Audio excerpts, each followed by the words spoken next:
सो यार स्वागत है डे 4 में तुम्हारा। डे 4 का लेक्चर नंबर 2 है। शाम के बज रहे हैं 4 और आ चुके हो तुम अकाउंटेंसी के रिवीजन क्लास में। तो यार आज हमारा टॉपिक जो होने वाला है वो जर्नल और लेजर को कवर करेंगे और कोशिश करेंगे कुछ और भी टॉपिक्स एडिशनली फटाफट कवर करते जाएं क्योंकि टाइम यार बहुत कम है। हम लोग डे 4 में आ चुके हैं। अभी हमारे पास 21 दिन और हैं और बाकी के सब्जेक्ट्स भी पड़े हुए हैं। साथ ही साथ कुछ एडिशनल चीजें भी मुझे तुम्हें करवानी। तो यार स्टार्ट करते हैं। यार देखो, एक चीज बहुत ज्यादा स्टूडेंट डाउट पूछ रहे हैं, क्वेरी कर रहे हैं कि सर टेस्ट सीरीज कहां से परचेज करना है और कैसे परचेज करना है। तो सबसे पहले मैं यहाँ पे इमेज फ्लैश कर दे रहा हूँ। ये सारे बेनिफिट्स हैं। कॉन्टैक्ट नंबर यहाँ दिख रहा है। तुम्हें परचेज करना है तो डिस्क्रिप्शन में मैंने दे रखा है टेस्ट सीरीज, तुम वहां से जाकर इकट्ठे 40 टेस्ट परचेज कर सकते। यार स्टार्ट करते हैं आज के इस बेहतरीन सेशन को। यार देखो, जर्नल के बारे में हमें सबसे पहले समझना होगा, लेकिन कुछ पॉइंटर्स हैं जहां से क्वेश्चन बनने के चांसेस रहते हैं। जैसा कि तुम्हें मालूम होगा कि जर्नल हमारा सबसे पहले प्राइमरी बुक होता है। सबसे पहले ट्रांजैक्शन सर कहाँ रिकॉर्ड होते हैं? सर जर्नल में रिकॉर्ड होते हैं। तो journal is that book of account in which transactions are originally recorded in chronological order. Sir ये क्रोनोलॉजिकल ऑर्डर क्या होता है? हमने बहुत सुना है। इसका मतलब है एज दे अकर, मतलब जैसे जैसे जिस सीक्वेंस में वो अकर कर रहे हैं। मान के चलो आपने गुड्स बेचा, ठीक है, पहला ये हो गया। दूसरा आपने गुड्स खरीदा, तो जो सबसे पहले हुआ है, जो पहले अकर हुआ है, जो पहले ट्रांजैक्शन हुआ है, उसे आप रिकॉर्ड करोगे, फिर उसके बाद दूसरा ट्रांजैक्शन आएगा। ठीक है, ये फर्स्ट बुक है हमारे अकाउंट का जिसमें ट्रांजैक्शंस को रिकॉर्ड करते हैं। And entry made in the journal, और इसे नाम दिया जाता है जर्नल एंट्री। जो भी ट्रांजैक्शंस आप रिकॉर्ड करते हो, एंट्री करते हो, जर्नल डालते हो, उसमें एंट्री लिखते हो, उसे नाम दिया जाता है जर्नल एंट्री। ये चीज याद रख लें। The process of recording a transaction in a journal is called journalizing। जिस प्रोसेस से आप जर्नल को रिकॉर्ड करते हो, जर्नल बुक में अपने ट्रांजैक्शंस को रिकॉर्ड कर रहे होते हो, उसे नाम दिया जाता है journalising. The transfer of journal entry into a ledger account is known as posting. अब जैसा कि तुम्हें मालूम है कि जर्नल के बाद हमें हमारे ट्रांजैक्शंस को लेजर में पोस्ट करना होता है, तो उस प्रोसेस को नाम दिया जाता है पोस्टिंग। ये रहा हमारा प्यारा सा फॉर्मेट होता है। अभी से 2 साल 4 साल पहले क्वेश्चन पूछा जाता था बच्चों वाला कि भैया जी जर्नल में कितने कॉलम्स होते हैं? तो फर्स्ट ये हो गए, सेकंड ये हो गए, थर्ड ये हो गए, फोर्थ ये हो गए, फाइव्थ हो गए। तो टोटल नंबर ऑफ कॉलम्स कितने हैं सर यहाँ पे? Total number of columns is यहाँ पे 5 है सर। ठीक है, तो ये चीज याद रखना। इस साइड पर्टिकुलर डेट लिखा था, यहाँ पे पर्टिकुलर, यहाँ पे LF, यहाँ पे DR और यहाँ पे CR। अब देखो, सिंपल और कंपाउंड जर्नल एंट्री के बारे में जान लेते हैं। जैसा कि तुम्हें मालूम है कि जर्नल एंट्री होते हैं बेसिकली 2 टाइप्स के। एक हो गया हमारा सिंपल एंट्री और एक होता है हमारा कंपाउंड एंट्री। सिंपल एंट्री जो कि तुम नॉर्मल अपने डेली लाइफ में देखते हो, कंपाउंड भी देखते हो यार, लेकिन सिंपल की जो क्वांटिटी होती है वो कहीं ना कहीं तुम्हें ज्यादा देखने को मिलती है। सिंपल एंट्री वैसे एंट्री है जहां पे 2 अकाउंट्स इफेक्ट हो रहे होंगे सर। एक अकाउंट डेबिट हो रहे होंगे और दूसरे क्रेडिट हो रहे होंगे विथ एन इक्वल अमाउंट। ये चीज याद रख लेना। कंपाउंड एंट्री क्या है भैया जी? यहाँ पे कंपाउंड एंट्री इज 1 जहां पे 2 या फिर 2 से ज्यादा अकाउंट डेबिट हो रहे हो, या फिर 1 और 1 से ज्यादा, मतलब 1 से ज्यादा अकाउंट्स क्रेडिट हो रहे हो। ठीक है भाई। नेक्स्ट निकल कर टर्म यहां आता है opening entry. The entry pass to record the closing balance. तुम देखते हो कि at the end of the period हम कुछ क्लोजिंग बैलेंस बचते हैं, तो जो एंट्री क्लोजिंग बैलेंस को रिकॉर्ड करने के लिए पास किए जाते हैं उसे नाम दिया जाता है ओपनिंग एंट्री। अब क्लोजिंग बैलेंस सर किसके होंगे भैया? प्रीवियस ईयर के होंगे। While passing in opening entry, all assets accounts are debited। जब हम ओपनिंग एंट्री पास कर रहे होते हैं, जो हमारे एसेट्स होते हैं उन्हें हम करते हैं डेबिट, और जो लाइबिलिटीज होती है उन्हें हम करते हैं क्रेडिट। इस चीज का ध्यान रख लेना। अब देखो, जर्नल के कुछ डिविजन्स दे रखे हैं, मतलब कुछ डिफरेंट टाइप्स के बुक्स दे रखे हैं जिसे कंसिडरेशन में लेना इंपॉर्टेंट है। सबसे फर्स्ट है यहाँ पे कैश बुक। कैश बुक तुम्हें मालूम है, कैश और बैंक से रिलेटेड जो भी ट्रांजेक्शन रिकॉर्ड होते हैं, अकर होते हैं, वो कहाँ रिकॉर्ड किए जाते हैं? कैश बुक में रिकॉर्ड किए जाते हैं। ठीक है भाई। नेक्स्ट आता है परचेज बुक। परचेज बुक याद रखना, ध्यान से सुनना। परचेज बुक में सिर्फ क्रेडिट नेचर के ट्रांजैक्शंस, क्रेडिट गुड्स अगर परचेज किए जा रहे हैं तो वो कहाँ रिकॉर्ड होंगे सर? वो रिकॉर्ड होंगे आपके परचेज बुक में। वही बात करो परचेज रिटर्न बुक की, तो अगर गुड्स को आपके रिटर्न किए गए हैं कस्टमर के द्वारा, या आपने रिटर्न किया, ये कस्टमर के द्वारा नहीं होगा, परचेज रिटर्न किया, ठीक है, तो उसे नाम दिया जाएगा purchase return book. Sales book क्या होगा? Credit sale. जैसे परचेज में क्रेडिट परचेज था, वैसे ही यहाँ पे सेल है, तो यहाँ पे भी क्रेडिट सेल को हम कंसिडरेशन में ले रहे होंगे। Sales return book to record returns of goods, कुछ गुड्स कस्टमर के द्वारा रिटर्न किए गए हो तो आप सेल्स रिटर्न बुक डालोगे। Bills receivable book, sir bills जितने भी रिसीव हुए उसे रिकॉर्ड कर लो, जितना बिल्स आपने पे किया है बिल्स पेबल में डाल दो। अब बात कर लेते हैं लेजर की। देखो जर्नल में उससे ज्यादा कुछ जानना जरूरी नहीं है। Ledger can be defined as a book और रजिस्टर जिसके अंदर आपको समराइज्ड और क्लासिफाइड फॉर्म मिलेंगे। किसके सर? आपके ट्रांजैक्शंस के, जो कि आप कहां से लाओगे? जर्नल से लाओगे ना मेरे भाई। It is an important book of accounts as the trial balance is drawn from it. बहुत ही इंपॉर्टेंट पॉइंट, लेजर जो है वो ट्रायल बैलेंस के लिए बेस की तरह काम करता है। मतलब बेसिस, बेस कह लो, बेसिस कर लो। ट्रायल बैलेंस जो होते हैं लेजर के बेसिस पे ही तैयार होते हैं। ठीक है, अब ये रहा फॉर्मेट। जर्नल तो हमने पीछे देख लिया, ये वैसे ये भी यहाँ पे लेजर की बात की जा रही है। ये फॉर्मेट देखो तुम, ये भी देख सकते हो, यहाँ पे एलएफ की जगह जेएफ यूज किया जाते हैं। Balancing of ledger account. अब यहाँ पे क्वेश्चन आता है कि हम कैसे अपने लेजर अकाउंट को बैलेंस करते हैं। सबसे पहले जैसे ही हम ट्रांजैक्शन पोस्ट कर लेते हैं, अकाउंट्स को बैलेंस किए जाते हैं हर साल after a certain period. Balancing of account का मतलब ये है कि जो दो साइड्स होते हैं अकाउंट में उसे टोटल किए जाते हैं। ठीक है यार, अब जो भी डिफरेंस अराइज होंगे दोनों साइड्स में उन्हें लिखा जाता है। मान लो अगर लेफ्ट साइड में ज्यादा कम है, मतलब राइट साइड में, सिंपली ये राइट हो गया हमारा, इस साइड ज्यादा अमाउंट है, इस साइड कम है, जो डिफरेंस सॉर्ट हो रहा है वो यहाँ पे हम रिकॉर्ड करेंगे। इट मींस ये हो गया सर हमारा डेबिट साइड, ये हो गया credit side. For example credit side ज्यादा अमाउंट शो कर रहे हैं, डेबिट साइड में कम अमाउंट शो कर रहे हैं इस जगह पे, यानी इस जगह पे। तो यहाँ पे जो डेबिट साइड में कम शो कर रहे हैं तो यहाँ पे हम बैलेंसिंग करेंगे। ठीक है यार, ठीक है। तो ये कुछ लेजर से रिलेटेड इंपॉर्टेंट बातें थे जो कि तुम्हें कंसिडरेशन में लेकर चलने थे। अगर मैं ट्रायल बैलेंस की तरफ बढ़ने से पहले तुम्हें कुछ छोटे चैप्टर्स है जैसे कि कैश बुक हो गए, उसके बारे में कुछ इंपॉर्टेंट बातें बता देता हूं। ठीक है मेरे भाई, तो स्टार्ट करते हैं। सबसे पहले कैश बुक के बारे में देखेंगे। कैश बुक में कैसे ट्रांजैक्शंस रिकॉर्ड होते हैं जो कि कैश नेचर के होते हैं, recorded in the cash book and on the basis of such record ledger accounts are prepared. ठीक है, देयरफॉर कैश बुक क्या एक सब्सिडरी बुक है। Cash book itself serve as the cash account and the bank account. जाहिर सी बात है। आगे देखते हैं यहाँ पे।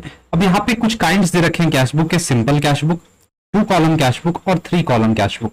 एक टर्म तुम देखते होगे अक्सर कि सर पेटी कैश बुक होता क्या है। तो पेटी कैश बुक सिंपल भाषा में अगर बताओ, आसान भाषा में तुम्हें समझाने की कोशिश करो, तो बिजनेस में जो छोटे छोटे एक्सपेंसेस हो रहे होते हैं, जो छोटे छोटे पेमेंट हो रहे होते हैं, जो छोटे छोटे खर्चे हो रहे होते हैं, उनको रिकॉर्ड करने के लिए एक अलग से कैश बुक मेंटेन किया जाता है जिसे कि नाम दिया जाता है पेटी cash book. In a business house a number of small payments जैसे कि टेलीग्राम हो गए, टैक्सी फेयर, कार्टेज, ये सारे बन रहे होते हैं। ठीक है, if all these payments are recorded in cash book, अगर आप इन छोटे छोटे पेमेंट्स को अपने प्रॉपर कैश बुक में रिकॉर्ड करोगे तो जाहिर सी बात है वो अननेसेसरली बहुत ही मोटी और हैवी बन जाएगी आपकी कैश बुक। तो उन्हीं प्रॉब्लम को सॉल्व करने के लिए पेटी कैश बुक लाया गया। ठीक है, और उसके लिए एक पेटी कैशियर अपॉइंट किया जाता है, ये चीज याद रखना। अब एक टर्म देख लो, इम्प्रेसेड सिस्टम ऑफ पेटी कैश। क्या होता है सर इस सिस्टम में? देखो होता क्या है, सिंपली स्टेटमेंट को पढ़ो यहाँ पे। This convenient to interest a definite sum of money to the petty cashier. इसमें क्या होता है, जो हमारे पेटी कैशियर भाई साहब होते हैं उनको एक डेफिनेट सम दिया जाता है, एक अमाउंट दिया जाता है। फॉर एग्जाम्पल 10,000 दिया जाता है at the beginning of a period. For example month के अकॉर्डिंग आप चल रहे हो तो महीने के स्टार्टिंग में आपको 10,000, आपको मतलब पेटी कैशियर को 10,000 दे दिए गए of a period and to reimburse him for a payment at the end of period. Thus he will have to again fix it out. For example, मान लो आपने 9,500 आपने खर्च कर दिए। आपने क्या खर्च किए? जो छोटे छोटे खर्चे हुए उसमें गए, 500 आपके बच गए। ऐसा नहीं हुआ कि ये 500 आपसे वापस ले लिया जाएगा, आपको फिर से महीने के स्टार्टिंग में 10,000 दे दिया जाएगा और टोटल बैलेंस क्रिएट कर दिया जाएगा 10,500। ठीक है यार, तो इसी को नाम दिया गया है इंप्रेसेड सिस्टम ऑफ अ पेटी कैश बुक। अब आगे देख लेते हैं, कुछ टाइप्स दे रखे हैं। सबसे पहला सिंगल कैश बुक। जाहिर सी बात है तुम्हें मालूम ही होगी, इसमें कुछ भी नहीं, कैश बुक सिंगल कॉलम होता है, नॉर्मल ये प्यारा सा फॉर्मेट होता है। इसमें क्या होगा, ये ऑर्डिनरी कैश अकाउंट की तरह है। इसमें सारे कैश रिसीट्स रिकॉर्ड हो रहे होंगे लेफ्ट हैंड साइड में। लेफ्ट ये हुआ मेरे भाई, मतलब यहाँ पे रिकॉर्ड होंगे। और बात करूं पेमेंट्स की, पेमेंट्स इधर रिकॉर्ड हो रहे हैं। इस जगह पे जहां पे मैं एनोटेट कर रहा हूं। अब देखो, टू कॉलम कैश बुक की बात करते तो यहाँ पे दो कॉलम बनकर तैयार हो जाएंगे, एक हो जाएगा डिस्काउंट का और एक हो जाएगा रिसीट और पेमेंट का। तो सिंपली सब वही वैसा ही है, कुछ यहाँ पे डिस्कस करने जैसा नहीं। और थ्री कॉलर कैश बुक में क्या होता है सर, यहाँ पे एक डिस्काउंट का कॉलम आता है, कैश का आता है, एक बैंक का कॉलम आता है। डिस्काउंट कैश बैंक भी नहीं है। अब बात कर लेते हैं ट्रायल बैलेंस के बारे में। ट्रायल बैलेंस सर है क्या, देखो सिंपल बताता हूं। ट्रायल बैलेंस एक समरी है, सिंपल स्टेटमेंट कह सकते हो, समरी कह सकते हो। इसमें सारे लेजर से एक्सट्रैक्ट किए हुए बैलेंस आते हैं, including cash and bank balance both. ठीक है, ट्रायल बैलेंस एक शेड्यूल है और लिस्ट है किसका, डेबिट और क्रेडिट बैलेंस का, जो कि आप एक्सट्रैक्ट करते हो वेरियस अकाउंट से। कहां के, लेजर से, including cash and bank balance from cash book. अब हर एक ट्रांजेक्शन के दो इफेक्ट होते हैं, जाहिर सी बात है, ये तुम्हें मालूम होगी। So that every debit have a corresponding credit and vice versa of the total debit balance and credit balance extracted from the ledger master tally। तो यहाँ पे ये कहा गया, जैसा कि तुम्हें मालूम है, हर एक डेबिट का एक करस्पॉन्डिंग क्रेडिट होता है, सो दैट हमें लेजर के बैलेंस जो हमारे रहते हैं वो टैली होने चाहिए। ठीक है मेरे भाई। Thus at the end of accounting period, end of each month, the balance of ledger accounts are extracted and trial balance is prepared। तो end of accounting period ledger से बैलेंस एक्सट्रैक्ट करते हैं, उस बेसिस पे हम trial balance बना रहे होते हैं। अब यहाँ पे फीचर्स दे रखे हैं ट्रायल बैलेंस के। सबसे पहले कि आप इसे टेबुलर फॉर्म में बनाते हो, इसमें दो अमाउंट के कॉलम्स होते हैं, एक डेबिट बैलेंस होता है, एक क्रेडिट बैलेंस होता है। The balance eight the end of period is shown by ledger account.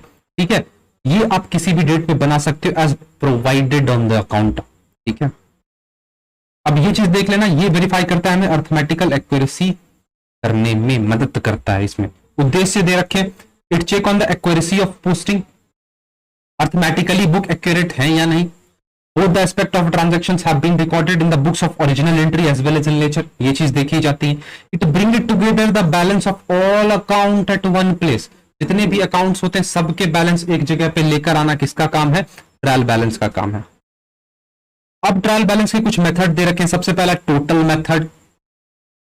Total method, in this method the total of debit and credit side of ledger account are shown in TB. Simple, समझ रहे हो, laser के दोनों के side के total balance जो होते हैं उन सबको यहाँ पे रिकॉर्ड किया जाता है। ये बहुत ही कम पॉपुलर मेथड है। बैलेंस मेथड सर क्या है, इसमें जो बैलेंसेस तुम्हें लेजर अकाउंट में देखने को मिलते हैं, याद है ना, लेजर में बैलेंसेस होते हैं, जिस साइड शॉर्ट हो जाता है तो हम बैलेंस क्रिएट करते हैं, उनके बैलेंस को यहाँ पे हम टीवी में लेकर आते हैं। फिर जो टोटल एंड बैलेंस है, ये दोनों का कंपाइलेशन है, दोनों का समेशन है, दोनों का मर्ज है। ठीक है, ये रहा हमारा प्यारा सा फॉर्मेट ट्रायल बैलेंस का, एक बार कंसीडर कर लेना इसे तुम। अब बात करते हैं रेक्टिफिकेशन ऑफ एरर की। एरर्स, यहां पे एरर्स की बात की जा रही है, गलतियां जो आप करते हो व्हाइल प्रिपेयरिंग अकाउंट्स। तो इसे कवर करने के लिए, इसे रेक्टिफाई करने के लिए, सही करने के लिए इसकी नीड होती है। फिर अनइंटेंशनल ओमिशन, बिना जाने आप भूल रहे हो, कमीशन और amounts and accounts in the process of recording transaction is known as error. गलती से कोई गलत एंट्री आपने कर दिया, ओमिशन हो गया, छूट गया आपसे, उसी के लिए रेक्टिफिकेशन ऑफ एरर की नीड होती है। Direct main important topic. अब देखो स्टेजेस ऑफ एरर हमें सबसे पहले समझना है। रिकॉर्डिंग के स्टेज पे कुछ एरर्स होते हैं, जैसे कि error of principle, error of commission और एरर ऑफ ओमिशन। पोस्टिंग के स्टेज पे क्या होते हैं sir, error of omission, partial omission, complete omission. बताऊंगा, सब्र रखो। तो यहाँ पे दे रखे error of commission, posting to wrong account, posting to wrong side, posting to wrong amount, sorry posting of wrong amount, और रॉन्ग टोटलिंग आप कर सकते हो, रॉन्ग बैलेंसिंग कर सकते हो, ये भी एक एरर हो सकता है। Error of omission, error of commission, taking wrong out, taking wrong. यहाँ पे क्या है, मैं कुछ भी बोल दे रहा हूँ, बार बार स्पीड में कुछ भी बोल दे रहा हूँ। तो यार देखो, अच्छे से समझाता हूँ, डिटेल में समझाता हूँ। देखो टाइप्स ऑफ एरर, वो कंफ्यूज हो रहे होगे वहां पे तुम। एरर्स होते हैं भैया दो टाइप के, एक होते हैं क्लैरिकल, एक होते हैं error of principle. Sir clerical errors में तीन categorisation, error of omission, error of commission और कंपनसेटिंग एरर, ये तीन हो गए, फर्स्ट, सेकंड एंड थर्ड। अब एरर ऑफ ओमिशन जो है, इसमें एक कंप्लीट ओमिशन हो सकता है, एक पार्शियल ओमिशन हो सकता है। तो इन टोटल हमें ये सारे टाइप्स के एरर पढ़ने हैं। तो स्टार्ट करते हैं एरर ऑफ प्रिंसिपल से। ध्यान से सुनते जाना मेरी चीजों को, मेरी बातों को। सबसे पहला error of principle, when a transaction is recorded in contravention of accounting period, like treating the purchase of an asset as an expenses, ध्यान से सुन, कॉन्ट्रावेंशन ऑफ अकाउंटिंग प्रिंसिपल, मतलब आप अकाउंटिंग प्रिंसिपल के अगेंस्ट जा रहे हो, ठीक है मेरे यार अकाउंटिंग प्रिंसिपल के अगेंस्ट जा रहे हो, फॉलो नहीं कर रहे हो। फॉर एग्जाम्पल आपने एक एसेट खरीदा, आप उस एसेट को एज अ एक्सपेंस शो कर रहे हो, तो यार तुमने यहां पे प्रिंसिपल वायलेट करा, तो इसकी वजह से जो गलतियां होंगी, फॉर एग्जाम्पल इस केस में कोई भी इफेक्ट नहीं होगा आपके टीवी में, since the amounts are placed on the correct side. Suppose करो on the purchase of a typewriter the office expenses accounted debit, आपने एक एसेट परचेज करा, आप यहां पे ऑफिस एक्सपेंसेस अकाउंट में उसे डेबिट कर रहे हो, ये ट्रायल बैलेंस एग्री करेगा, क्योंकि यहां पे एरर छुप जा रहे हैं। क्लैरिकल एरर्स, अब ये बताना मुझे इसके अंदर आ रहेगा, मतलब ये जो एरर है, एरर डिस्क्लोज्ड बाय टीबी और error not disclosed by TB, इसके अंदर आता है ये चीज, कमेंट सेक्शन में जरूर बताना। बात करते हैं क्लैरिकल एरर की, तो these errors arise because of mistakes committed in the ordinary course of accounting error, मतलब एरर जो होते हैं ये डेली बेसिस पे जो आपके अकाउंटिंग वर्क हो रहे होते हैं, ऑर्डिनरी कोर्स होते हैं, उसमें ये जनरली मिस्टेक कमिट किए जाते हैं, जैसे error of omission, error of commission, compensating error. Omission word, omission का मतलब होता है कि आप भूल गए, ठीक है, मतलब ओमिट हो गए transaction. If a transaction is completely or partially omitted from the books of account, it will be the case of omission. Example देख ले भाई, not recording a credit purchase of furniture or not posting an entry into ledger, आपने credit purchase करा furniture का, आप record करना ही भूल गए, ये एरर ऑफ ओमिशन में आएगा। एरर ऑफ कमीशन की बात करें तो if an amount is posted in the wrong account और it is written on the wrong side और द टोटल्स आर रॉन्ग और wrong balance is struck, it will case of error of commission. Simple यहां लिख रहा हूं, आप wrong account में post कर रहे हो, यार स्पेलिंग गलत है, एक मिनट,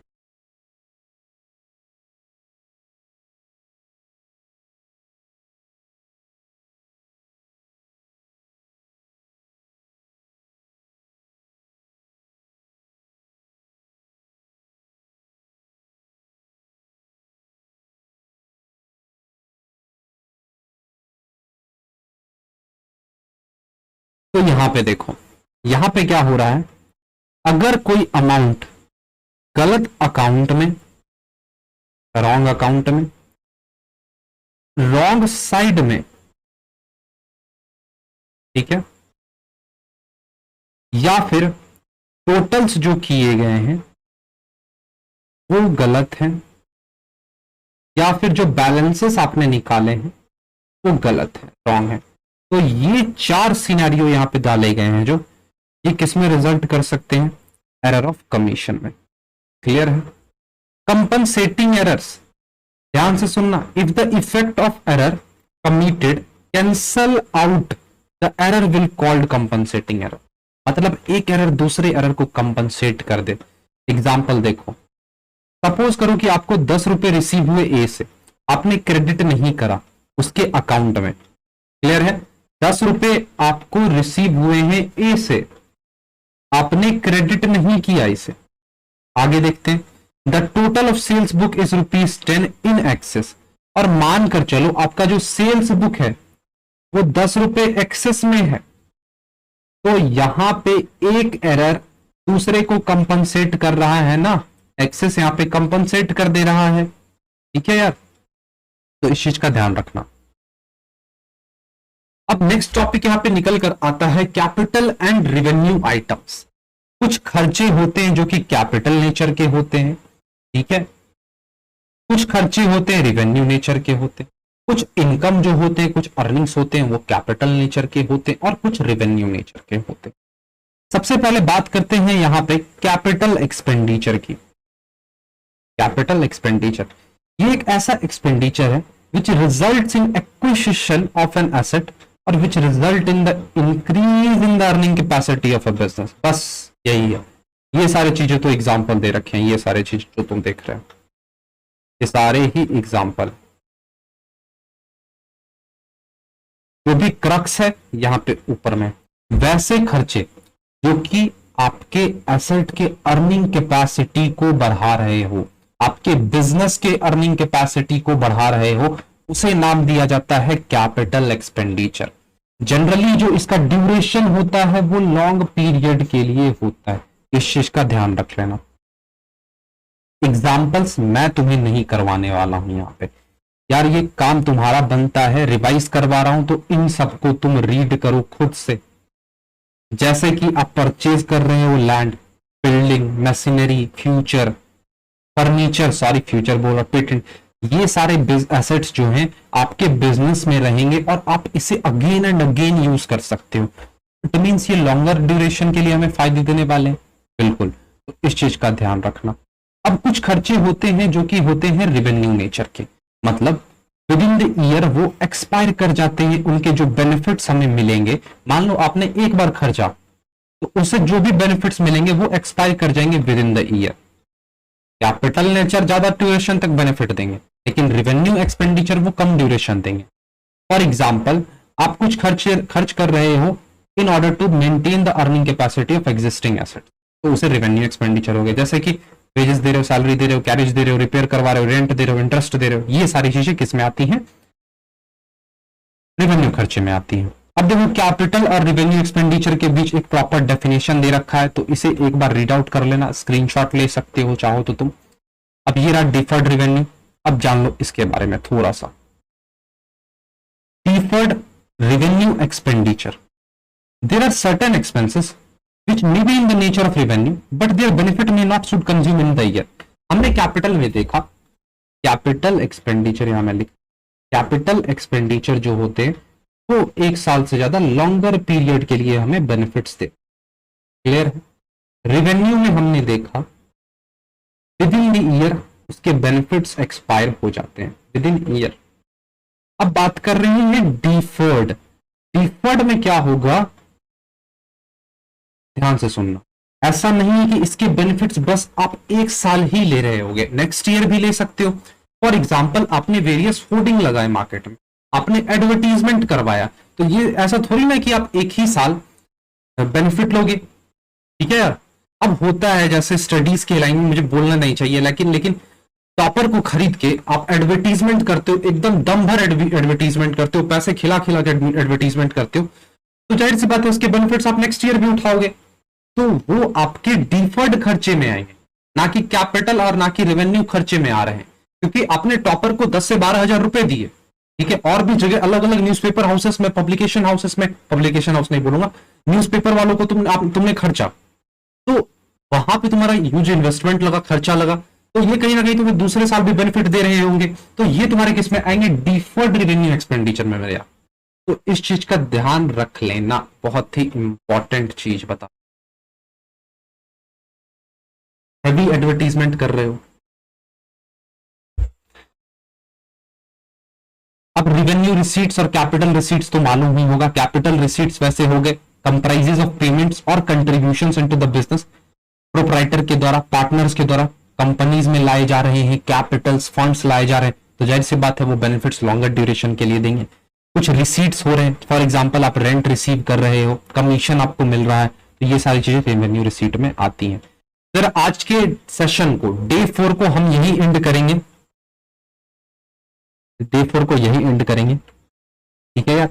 शाम के अराउंड बज रहे होंगे 4:30, एंड करते हैं इसे। नेक्स्ट लेक्चर में डिस्कस करेंगे बैंक रिकंसिलिएशन स्टेटमेंट। डे 5 में हमारा ये टॉपिक होने वाला है, बैंक रिकंसिलिएशन स्टेटमेंट, और साथ ही साथ डेप्रिशिएशन। इन दो टॉपिक को हम कवर कर रहे होंगे। यार तुम्हारे टेस्ट बहुत अच्छे से चल रहे हैं, प्रो टेस्ट सीरीज बहुत ही अच्छे से चल रही है, जिन्होंने कंप्लीट पैकेज ले रखा है उन्हें टेस्ट रेगुलर बेसिस पे मिल रहे हैं, और साथ ही साथ जिन्होंने हमें इंस्टाग्राम पे फॉलो कर रखा है उन्हें भी टेस्ट टाइम टू टाइम मिल रहे हैं चैप्टर एंड होने के बाद। तो मिलेंगे नेक्स्ट डे, तब तक के लिए धन्यवाद।